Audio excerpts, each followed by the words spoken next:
अपना थोबड़ा लगा करके चंदा वसूल लिए और कहते हैं कि पीएम केयर फंड सरकारी फंड नहीं है। तो सरकारी फंड नहीं है तो कौन सा फंड है? मुझे बताइए कि प्रधानमंत्री सरकारी है कि नहीं है। अगर प्रधानमंत्री सरकारी है तो उसके नाम पे लिया गया चंदा भी सरकारी और इसका हिसाब आपको देश की जनता को देना पड़ेगा। इसीलिए जब सूचना के अधिकार के कानून को पास किया गया तो जनता को यह अधिकार दिया गया कि आप अपने अधिकारियों से पूछ सकें कि एडीएम साहब बताइए कुर्सी कितना में खरीद करके लाए हैं? आपके बाबूजी का पैसा नहीं है, इस देश के टैक्स पेयर का पैसा है। हमको बताइए कि इस रोड में कितना का फंड आया है और कितना का घोटाला आप किए हैं। यह सूचना का अधिकार है। इस देश को आगे बढ़ाने की जरूरत थी। कहते हैं ना, थोड़ा सा गिला शिकवा क्या हुआ हमारे घर में कि पड़ोसी ने मुकदमा बिठा दिया है। पड़ोसी ने मुकदमा बिठा दिया है। दिक्कत हो सकती है, गवर्नेंस में प्रॉब्लम हो सकता है, करप्शन का प्रॉब्लम हो सकता है। मैं देश की जनता से ये याद दिलाना चाहता हूं, लेकिन आपने बदले में आकर के एक ऐसे आदमी को बिठा दिया है जो बोला कि हम चौकीदार हैं। वो चौकीदार नहीं है, वो चौकीदार नहीं है। इस जो है भ्रम में मत रहिए।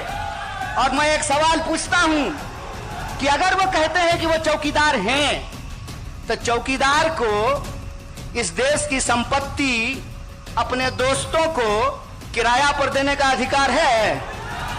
बोलिए। जब हमने कहा कि प्रधानमंत्री देश की संपत्ति बेच रहे हैं तो एक प्रधानमंत्री के समर्थक ने कहा कि बेच नहीं रहे हैं, किराया पर लगा रहे हैं। हम बोले लगाने का अधिकार कौन दिया चौकीदार को? बउआ, तुम तो मालिक नहीं हो देश की संपत्ति का। देश की संपत्ति तो देश के लोगों का है। क्या आपने संसद में कोई कानून पास कराया था? क्या आप देश की संपत्ति को अपने दोस्तों को दे देंगे? देश की सर्वोच्च संस्था में कोई बहस हुई थी और आप किराए पे क्यों लगा रहे हैं? इसका मतलब आप मानते हैं कि आपको पैसे की जरूरत है। और आपको पैसे की जरूरत क्यों है? आपको अगर पैसे की जरूरत है इसका मतलब आपको आमदनी नहीं आ रही है। और आपको अगर आमदनी नहीं आ रही है तो आप अपने लिए 8,500 करोड़ का उड़न खटोला क्यों खरीद करके ला रहे हैं? जरा हमको यह समझा दीजिए।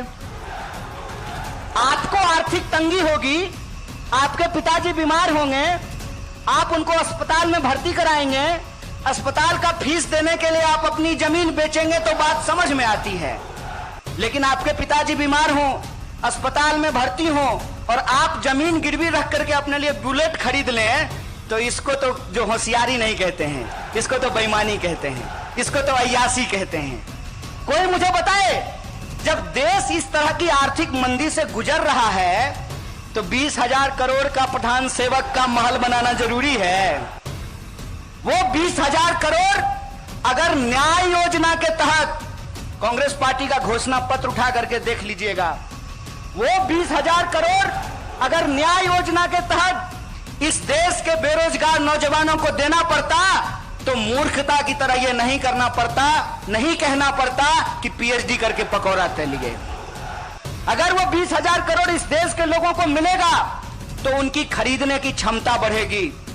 और जबकि हमारी खरीदने की क्षमता बढ़ेगी तो हम बाजार से जूता खरीदने के लिए जाएंगे। और जब हम जूता खरीदने के लिए जाएंगे तो जूता बनाने वाली कंपनी का मांग बढ़ेगा, मांग बढ़ेगा तो रोजगार बढ़ेगा। दोस्त का 20,000 करोड़ माफ करने से देश की आर्थिक व्यवस्था नहीं सुधरेगी।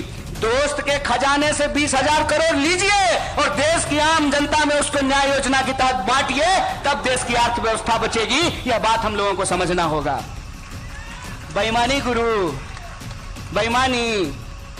देश के मजदूरों का अधिकार छीन लीजिए, देश के किसानों का अधिकार छीन लीजिए।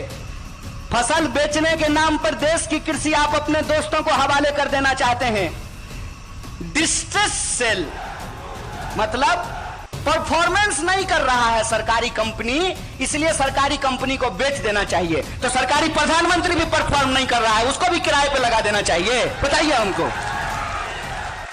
यह कौन सी बात है कि रेलवे सरकारी नहीं होना चाहिए, एयर इंडिया सरकारी नहीं होना चाहिए, अस्पताल सरकारी नहीं होना चाहिए, एम्स नहीं होना चाहिए, तो सरकारी संसद लेकर के झुंझुना बजाएंगे साहेब। जब सरकारी अस्पताल नहीं होगा, सरकारी स्कूल नहीं होगा, सरकारी रेलवे नहीं होगी, सरकारी एयर इंडिया नहीं होगा, सरकारी BSNL नहीं होगा, सरकारी LIC नहीं होगी, तो सरकारी गृह मंत्री लेकर के चाटेंगे उसको, क्या करेंगे हमको बता दीजिए जरा। ये कौन सी नीति है? ये देश को बेचने की नीति है। इसीलिए हमारे नेता श्री राहुल गांधी जी कहते हैं कि हम दो हमारे दो, दो बेच रहा है, दो खरीद रहा है। इस पॉलिसी को समझिए, और इसकी सीधी मार अगर किसी के ऊपर पड़ने वाली है तो इस देश के गरीबों और मजदूरों के ऊपर पड़ने वाली है। और मैं आपको बोला कि आपके बीच में आकर के मुझे यह महसूस होता है कि मैं आपके घर का हूं, आपका बच्चा हूं, आपका नमक खाया हूं। कदम से कदम मिला करके आपके साथ लड़ेंगे और शास्त्री जी और गांधी जी के सपनों के भारत का निर्माण करेंगे। शुक्रिया। इनकलाब जिंदाबाद, मजदूर एकता जिंदाबाद।